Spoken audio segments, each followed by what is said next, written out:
There's definitely some upsides. It's kept inflation low for 40 years because we had these bottomless levels of Chinese demand that were making manufacturing goods on the cheap. Now, that cost us manufacturing jobs, but it did keep the cost of living on a global basis and in the United States lower than it would have been otherwise. The post-Soviet collapse did something similar by dumping oil and nickel and everything else on the global market when their industry collapsed. They could still produce the raw commodities. So from roughly 1985 until roughly 2015, this has been the highlight of globalization. This has been the high watermark, and it's been fantastic. We've seen record economic growth in the world writ large and strong economic growth in the United States as we focus on the things that we have a huge value added competitive advantage in. Hmm. But everything is now changing. With the demographic profile shifting around the world, there aren't a lot of young people to do the consuming. And so the globalization process has become kind of a product dumping project for all of the foreign companies that are selling to the United States now. Because our baby boomers did something that no other baby boomers in the rest of the world did. They had kids. So, we can take the crap out of the millennials on a regular basis, and we should. But they've got something going for them that their cadres around the world don't. They actually exist. So American millennials are at the peak of their consumption right now. And in the rest of the world, there's not a whole lot left. Well, as the joke goes, demographics move at two speeds, glacial and lightning. We know exactly what's going to happen this year. It's going to be the majority of baby boomers will turn 65 and will go into retirement. That has investment and tax applications, consumption and production implications. And we've known this is coming since 1965, when the last of the baby boomers were born. But when something only takes place over decades, you always think, oh, we've got time to adjust that later. Well, we're in the here and now, and we're actually dealing with the complications coming from the baby boomers leaving us. Yeah. That is going to take us decades to deal with, and I can guarantee you there are no companies and no financial institutions, and certainly not the Federal Reserve, that are ready for this, even though we know that it's been coming for 40 years. It's right around the corner. The majority of the baby boomers retire at the end of this year. Now, we understand to a certain degree that whole argument of the snakes swallowing the watermelon, and now we have to pay for them in terms of pensions and Social Security and Medicare and Medicaid. And that's all true and that's all right, and we should worry about that. But that's only half the problem. The other half is that they're not just turning into tax takers, they are at the height of their earning potential right now. When you're 65, but you haven't yet retired, this is as much money as you will ever have. And so it's not so much that we have to learn to pay for the retirement of the boomers.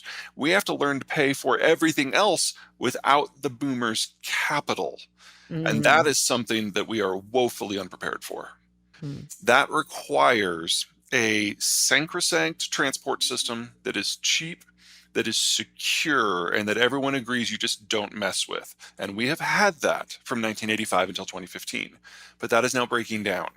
The two big things that are going on in the world right now in 2022, number one is the China lockdown due to COVID, because their vaccine doesn't work, and because Omicron is the most contagious pathogen we have ever dealt with. We know that we're going to have interruption after interruption after interruption. Shanghai's been shut down for 2 months. They're hoping to reopen in June. We will see. But we know that as soon as they open, Omicron will come right back, break it down again. And again, China just falls out of the system. The second big thing, of course, is the Ukraine war. And most of the industrial products that the Russians export, they export via the Black Sea, which is now a war zone. And so those have been interrupted. And it doesn't matter if it's oil or nickel or copper or machine parts, whatever it happens to be, it's not as reliable. And these are just two things that are happening right now. When you remove the Americans from maintaining the globalized system, you're going to have that in a lot more places. What's going on in China isn't just going to be about health, it's going to be political. What's going on in Russia isn't just going to be security, it's going to be demographic. And all of these things combined make multi-step supply chains, especially in the Asian space, impossible to maintain. So we are going to have to rebuild industry without them. in North America. Now, we've been working on this since the first year of COVID. COVID plus Trump really got people to take this issue seriously. And we're getting Mm. shorter supply chains that are closer to end consumers, that use less water and less energy, and shorter transport links and cheaper labor in terms of productivity. It's a net gain. But you don't double the size of your industrial plant overnight. This is a Mm. 5 to 10 year process. And while that is going on, capital is getting dedicated to that, which means it can't be dedicated to other things. And we can't take the full advantage of these new supply chains that are closer to home until they're done. So we have at least another 5 years of high inflation as we struggle through this transition. And there's nothing that government can do to make it better. Now, government can make it worse, but not better. Actually, we were seeing a huge level of reinvestment in this country before Trump, before COVID. Those Mm. two factors simply sped it up. Biden's actually putting some government oomph behind it, and the dislocations in China are convincing companies that have doubled and tripled down on China, like Apple, that maybe that wasn't the best choice. So this is rapidly becoming the conventional wisdom in the manufacturing space. And in terms of general winners, it's going to be a locality by locality point of view. There are states, there are cities in the United States that are actively going out and recruiting this sort of investment, and they are getting a outsized return for that investment. A lot of these cities are in the South. Texas, of Mhm. course, is doing very well, and we're even seeing some retooling of some of the heavy industry in the Midwest.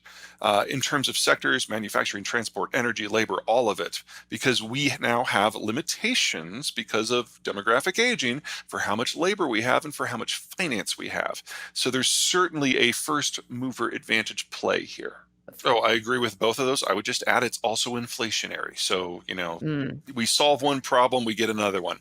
Now, on the backside of this, once all the industry is built, we know that we're going to have lower production costs and lower retail costs on the back end. There are very, very few economic sectors where an industry that is based in the United States and Mexico is more expensive than those that are based in East Asia. The only reason we really think of China as a manufacturing power still is simply because of the sunk cost of the industrial plant has already been paid for, and we would Ah. have to resync that here in North America, and that's not cheap and that's not quick. The United States, both on the left and the right, is feeling relatively anti-immigrant right now. And Mm. everybody understands the Republicans and the Trump side of that. But on the Democratic side, remember, the Biden administration is attempting to re-solidify the union movement within American industry, within the Democratic Party. And he's only having occasional success. So don't expect to see any strong federally sponsored pro-immigration policies for the next few years. It's going to take corporate America making its case in each individual city, and those cities and states then going to the federal government for an ask.